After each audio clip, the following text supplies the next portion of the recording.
Pós-fácil de Carol Bluey. No palco, Meu Marido era um espetáculo impossível de acompanhar.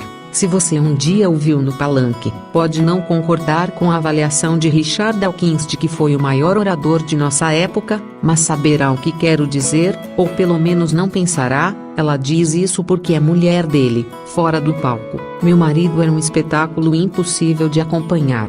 Em casa, nos jantares ruidosos, alegres e improvisados de 8 horas que frequentemente nos víamos oferecendo, quando a mesa estava tão abarrotada de embaixadores, jornalistas, dissidentes políticos, universitários e crianças que os cotovelos esbarravam e era difícil encontrar um espaço para pousar a taça de vinho, Meu Marido se levantava para fazer um brinde que podia durar animados, encantados histericamente e engraçados 20 minutos de poesia, recitação humorística, apelo às armas por uma causa e piadas. Como é bom sermos nós, ele dizia com sua voz perfeita. Meu Marido era um espetáculo impossível de acompanhar. Ainda assim, agora eu preciso acompanhá-lo. Fui obrigada a ter a última palavra. Era o tipo de noite de começo de verão em Nova York em que você só pensa em viver. Era 8 de junho de 2010, para ser exata, o primeiro dia de sua turnê literária americana.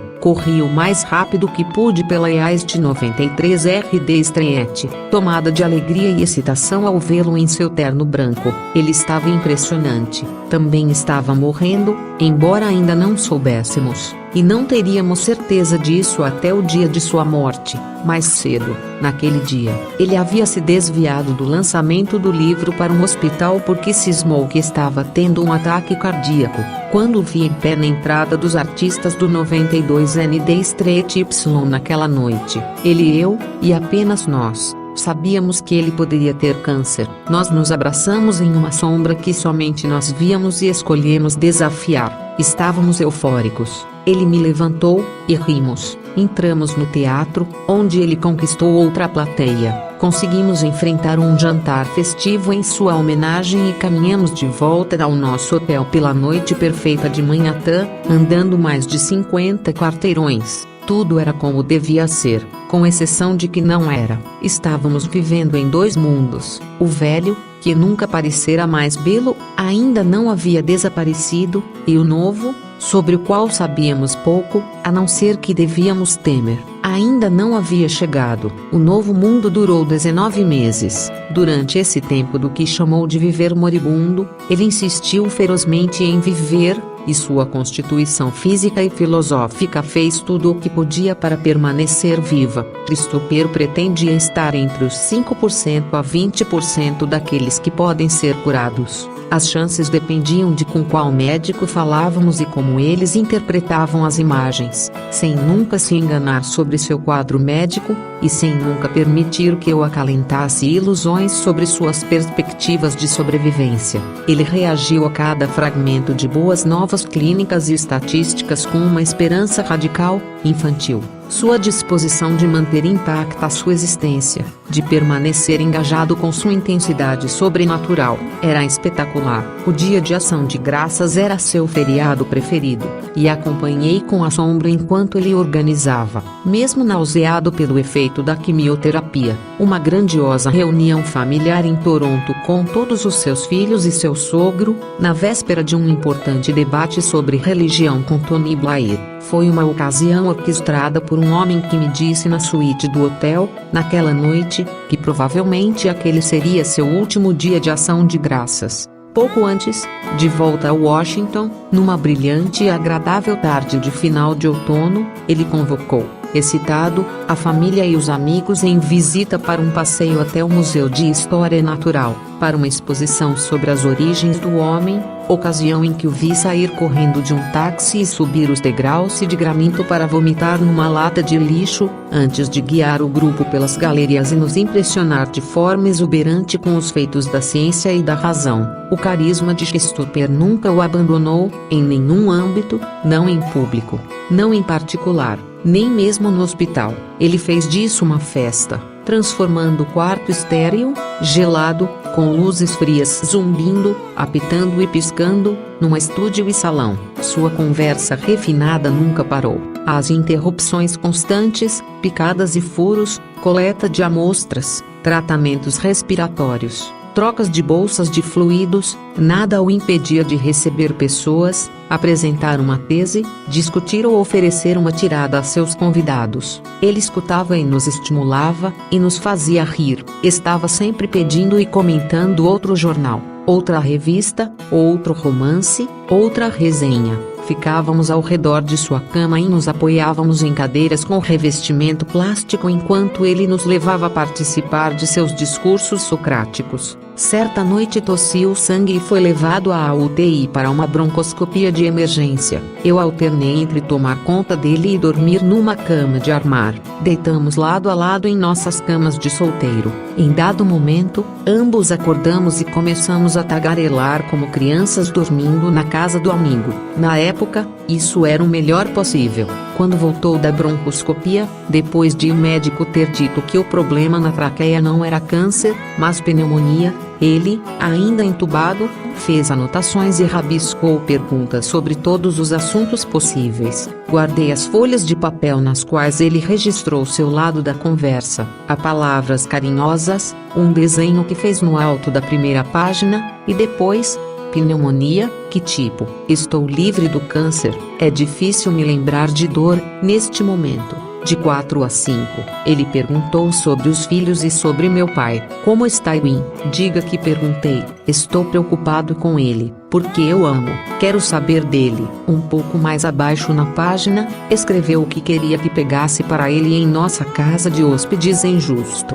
Livros de Nietzsche, Mencken e Chesterton, mais pedaços de papel, talvez em uma bolsa. Olhe nas gavetas, do lado da cama, etc. No andar de cima e no de baixo. Naquela noite, um querido amigo da família chegou de Nova York e estava no quarto quando, num de seus interlúdios noturnos de vigília e energia, Christopher abriu um grande sorriso ao redor do tubo que ainda descia pela garganta e escreveu na prancheta: vou ficar aqui, em Houston, até estar curado. Depois levarei nossas famílias de férias para Bermudas. Na manhã seguinte, depois que tiraram o tubo, entrei no quarto e o encontrei dando seu sorriso de raposa para mim. Feliz aniversário, ele gritou. Uma enfermeira entrou com um pequeno bolo branco, pratos de papel e garfos de plástico. Outro aniversário de casamento. Estamos lendo o jornal na varanda de nossa suíte num hotel de Nova York. É um dia impecável de outono.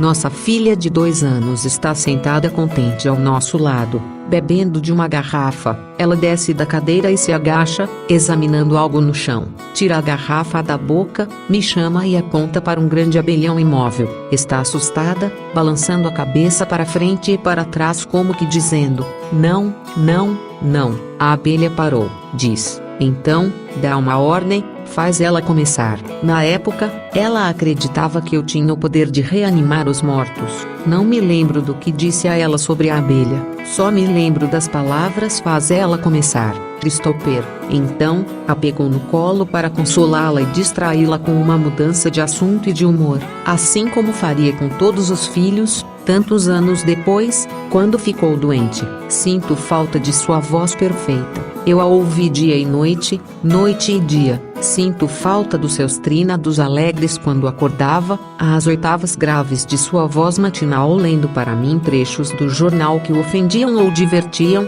os registros encantados e irritados, principalmente irritados, quando eu o interrompia no momento da leitura, os riffs jazzísticos dele falando para uma emissora de rádio pelo telefone da cozinha, enquanto preparava o almoço, sua saudação aguda em trinado quando nossa filha voltava da escola, e suas últimas falas calmantes em pianíssimo ao se recolher tarde da noite. Sinto falta, como seus leitores devem sentir, de sua voz de escritor. Sua voz na página. Sinto falta do it não publicado, os inúmeros bilhetes que ele deixou para mim na entrada de casa, no meu travesseiro, os e-mails que enviava enquanto estávamos em aposentos diferentes de nosso apartamento, ou em nossa casa na Califórnia, e os e-mails enviados quando viajava, e sinto falta de seus informes manuscritos, as inúmeras cartas e os cartões postais. Somos da era epistolar. e seus fasces, a emoção de receber os despachos instantâneos de Christopher enquanto ele dava notícias de um lugar perigoso em outro continente. Ele estava inseguro quando pela primeira vez tornou público e escreveu sobre sua doença para a Vanity Fair. Pretendia proteger a privacidade de nossa família. Estava vivendo o assunto e não queria que se tornasse único. Não queria ser definido por ele. Queria pensar e escrever em uma esfera distinta da doença. Ele fizera um pacto com seu editor e parceiro Graydon Carter de que escreveria sobre qualquer coisa menos esportes e manteve a promessa. Com frequência ele se incluía nos textos, mas naquele momento ele era o próprio tema das matérias. Suas últimas palavras nas anotações fragmentárias inconclusas no final deste livrinho podem parecer moribundas, mas foram escritas em seu computador em surtos de energia e entusiasmo, na cama do hospital, usando a mesinha de refeições como escrivaninha. Quando foi internado pela última vez, achamos que seria uma estadia breve. Ele pensou, todos pensamos, que ele teria a oportunidade de escrever seu livro mais longo, que vinha ganhando forma em sua cabeça. Sua curiosidade intelectual havia sido despertada pelo estudo do genoma e pelos novíssimos tratamentos de radiação de prótons a que se submeteu,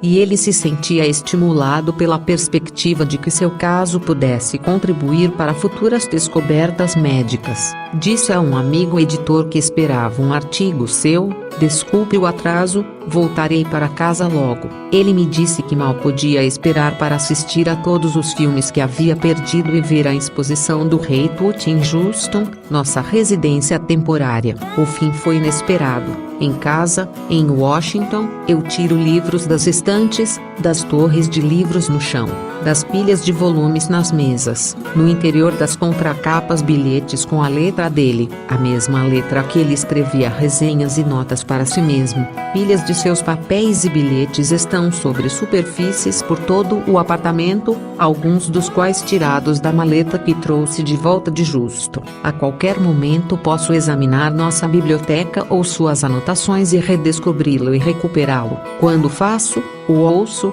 e ele tem a última palavra. Todas as vezes Christopher tem a última palavra. Junho de 2012. Washington,